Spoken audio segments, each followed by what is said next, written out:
Китайская стена оставляет за собой множество теней прошлого, в том числе и судьбу ее строителей, которую так часто окутывают мифы. Несмотря на то, что легенда о рабочих, замурованных в стене, завораживает и пугает, историки однозначно утверждают, это всего лишь фольклор. Реальные масштабы потерь поражают не меньше. За время строительства погибло от 2 до 3 миллионов человек. Они не растворялись в стене, а были похоронены вдоль нее, образуя крупнейшее кладбище на земле. Труд действительно был адски тяжелым. Солдаты, заключенные и простые рабочие трудились над возведением стены с перерывами и зачастую терпя неимоверные нагрузки. Строительство продолжалось не одно столетие, начиная с периода династии Цинь, через ханьскую эпоху и до династии Мин, при которой стена обрела свой современный облик. Все эти факты о многочисленных жертвах и невероятных усилиях того времени помогают понять не только величие строительства, но и цену, которую заплатили строители. И далее мы прикоснемся к не менее удивительной истории о существах, что будто бы выходят из тени в ночи у этих древних валов.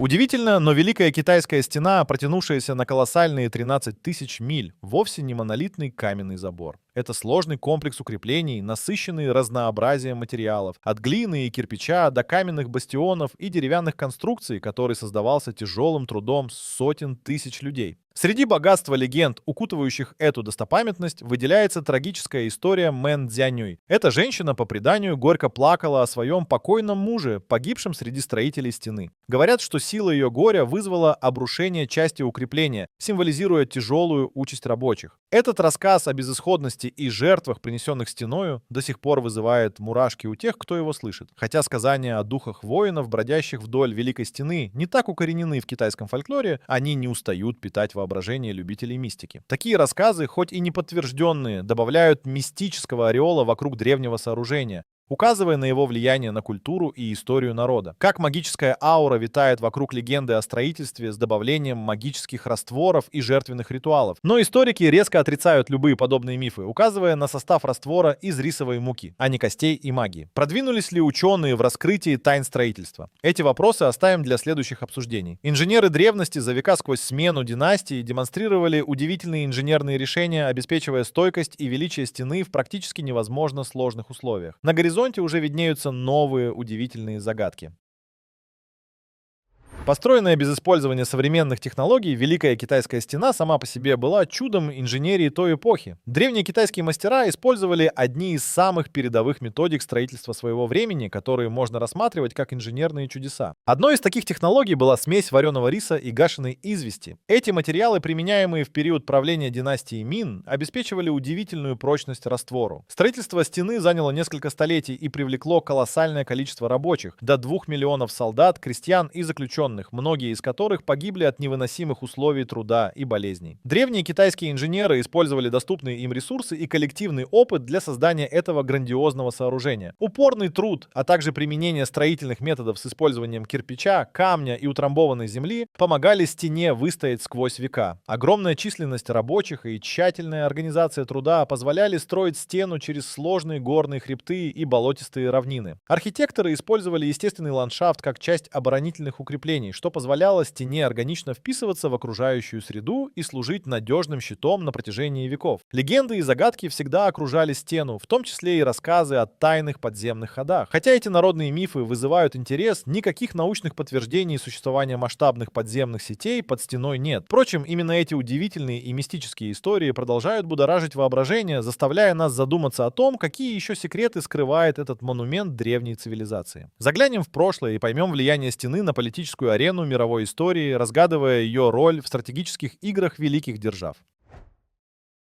Самые сокровенные легенды Великой Китайской стены могут уводить нас в фантазию о тайных туннелях, скрытых выигрышах и ускользающих секретах под мирным ликом этого грандиозного сооружения. Хотя нет весомых доказательств существования обширной подземной сети, найденные в 70-х годах 20 века отдельные туннели, соединявшие некоторые участки стены, вызывают недоумение исследователей и обывателей. Эти туннели, хоть и не представляют собой масштабное архитектурное достижение, могли использоваться для скрытного перемещения воинов или складирования складирование небольших запасов в более уязвимых местах изгиба линии обороны. Реальность, однако, отличается от мифов. Главная функция стены заключалась в защите и сдерживании, и все ее великолепие сосредоточено над землей. Сообщения о современном комплексе подземных туннелей, который называют новой подземной Великой Китайской стеной, не связаны с историческим строительством. Этот секретный проект, возникший в эпоху Холодной войны, служит защитой современных стратегий обороны и не имеет исторической преемственности с древними укреплениями. Древние инженеры использовали природные элементы, чтобы обеспечить устойчивость и неприступность стены. Камень, утрамбованная земля и кирпич — вот те материалы, из которых начертан этот тысячелетний рубеж обороны. А малые пещеры и простые тоннели, возможно, не являлись секретом, но их предназначение часто неправильно толковали через призму мифов. Тем не менее, загадочная аура, окружающая стену, и эти находки не перестает вдохновлять и наталкивать на размышления. Теперь давайте перенесемся к событиям, в которых стена становилась не только символом, но и участником великих исторических свершений и интриг, меняя историю великих империй и цивилизаций.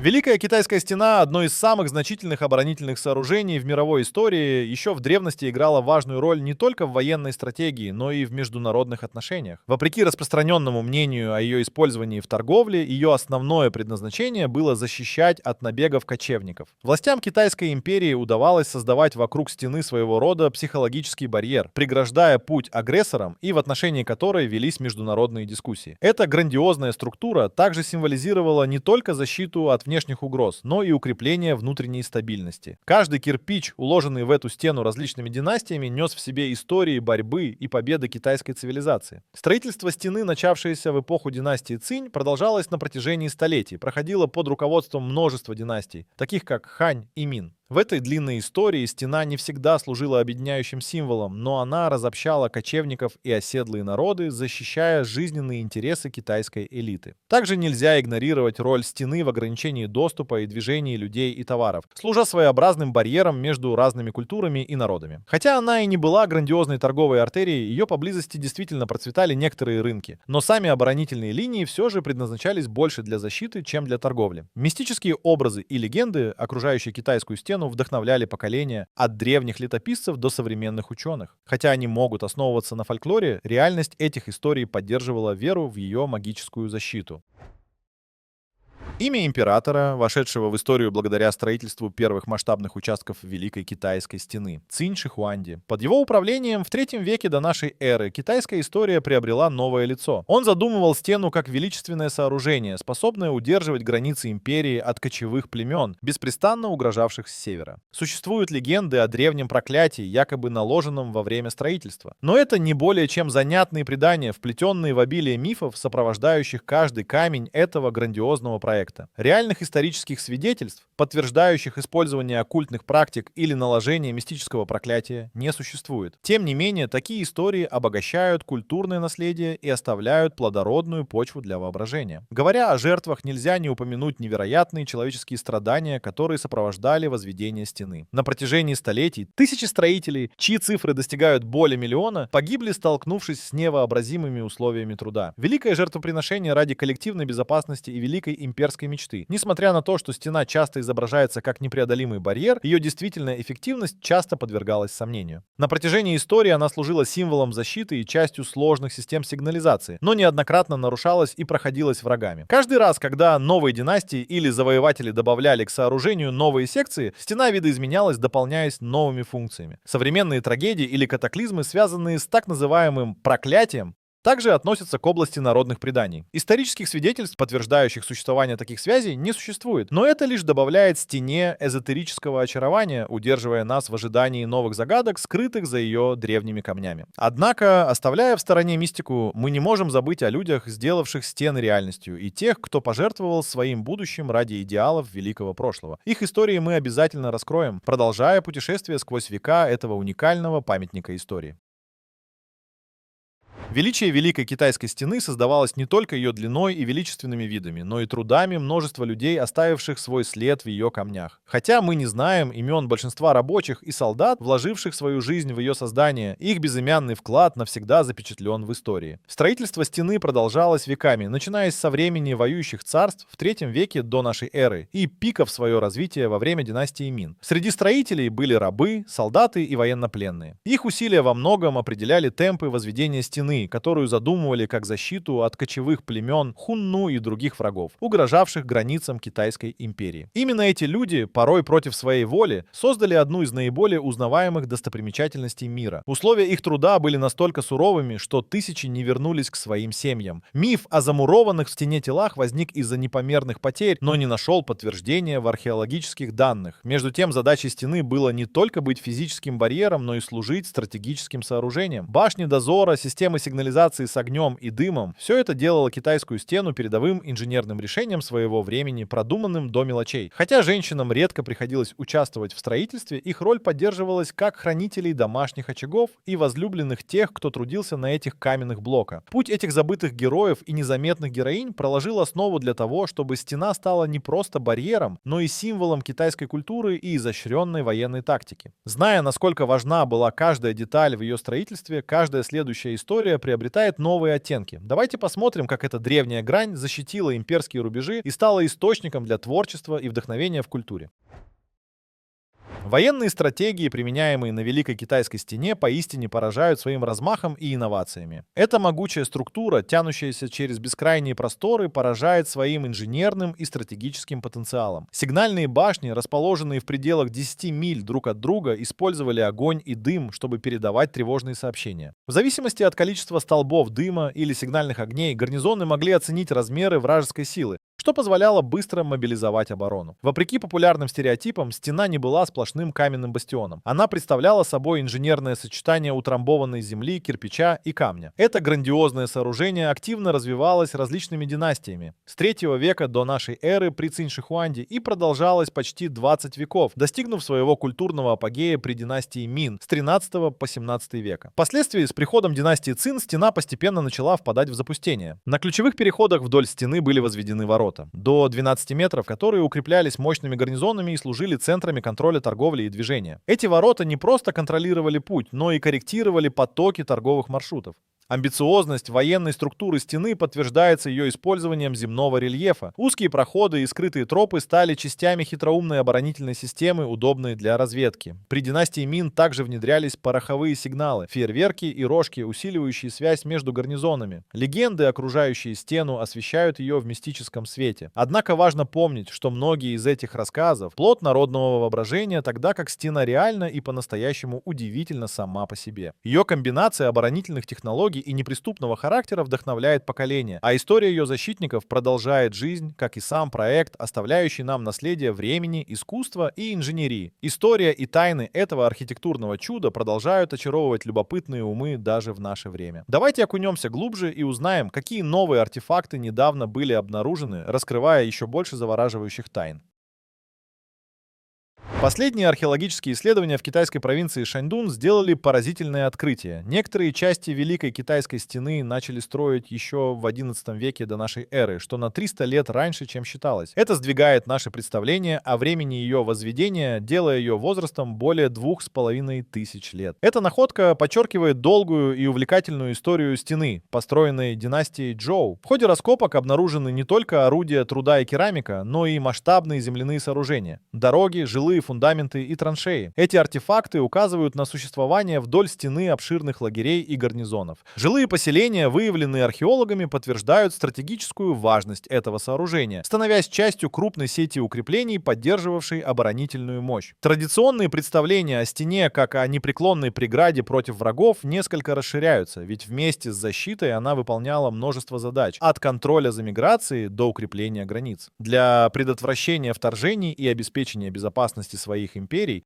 династии использовали стену как символ их власти и ресурсоемкости. Современные методы исследования, включая датирование углеродом-14, оптически стимулированную люминесценцию и анализ образцов растительного кремнезема, позволяют детально исследовать возраст и строительные этапы стены. Эти передовые методы проливают новый свет на ее многогранную роль в мировой истории. С учетом данных, что протяженность стены превышает 21 тысячу километров, важно понимать ее значимость не только как физической границы, но и как культурного символа, через века настраивавшего взаимодействие цивилизаций. Настоящий вклад современного научного прогресса помогает вскрыть завесу тайн, скрытых за древними камнями. И мы продолжим раскрывать, как технологии сегодняшнего дня переносят нас в глубину веков, расшифровывая загадки этого непостижимого памятника.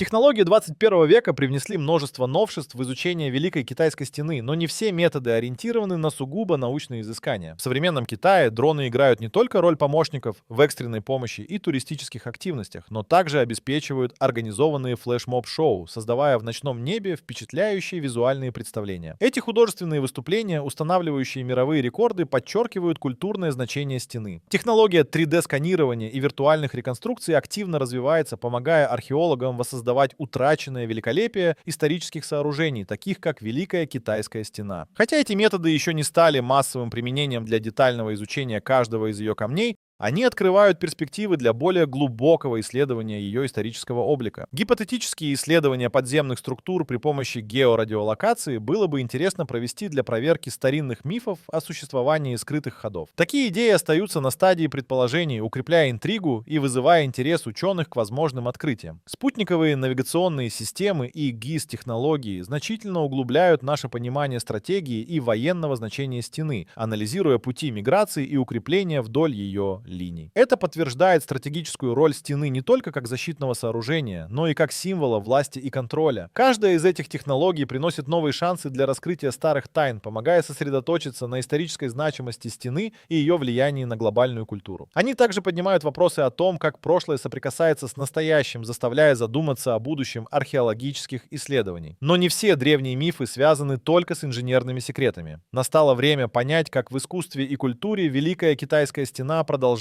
быть неисчерпаемым источником вдохновения и легенд. Великая Китайская стена, возвышающаяся как немой свидетель веков, не только защищала границы империи, но и вдохновляла поколение за поколением на творческие подвиги. На протяжении всей китайской истории она стала музой для поэтов и писателей, символизируя стойкость и моральную силу народа. Ее внушительное присутствие на китайских просторах олицетворяло власть и оставалось значимой частью культурного кода. В китайском фольклоре стена переплетается с легендами о храбрых людях и их подвигах. Народные предания часто затрагивали тяжесть труда, выпавшего на долю строителей, и ужасы, которые они пережили, что отражалось в обличительной тематике или в выражении скорби. Однако эти моменты скорее были отражением народной памяти, нежели свидетельством официальной истории. В западной культуре стена приобрела символическое значение, представляя барьер между мирами и легендарные горизонты прошлого. В эпоху романтизма европейские художники и писатели были очарованы ее величественностью, видя в ней воплощение героизма и времени. Мотивы стены не раз звучат в произведениях, где она становится аллегорией проходимых испытаний и человеческой мощи. Современная массовая культура не осталась в стороне. Фильмы и видеоигры используют стену, добавляя ей ореол загадочности и драматичности. Она стала своеобразным мостом между мифом и фантазией, вплетаясь в сюжеты, которые хотя и далеки от исторической правды, но притягивают своей обаянием и таинственностью. Легенды, окружающие Великую Стену, подчеркивают ее культурное значение и неоднозначность. Но важно помнить, что ее основная цель всегда заключалась в защите. Башни дозорных, расставленные через каждые 15 миль, использовались для передачи сигналов при помощи огня и дыма, позволяя вовремя мобилизовать силы и отразить опасность. Стена также играла важную роль в регулировании торговых путей, связывая ее с Великим Шелковым путем и демонстрируя стратегическое значение как в войне, так и в мирное время. Каждая эпоха вписывала свою страницу в историю Великой Стены, оставляя нам не только архитектурное наследие, но и многогранное культурное богатство. В заключении стоит признать, меж легенд и реальностью то, что скрыто за ее древними камнями, продолжает притягивать интерес исследователей и предлагает все новые и новые грани для изучения.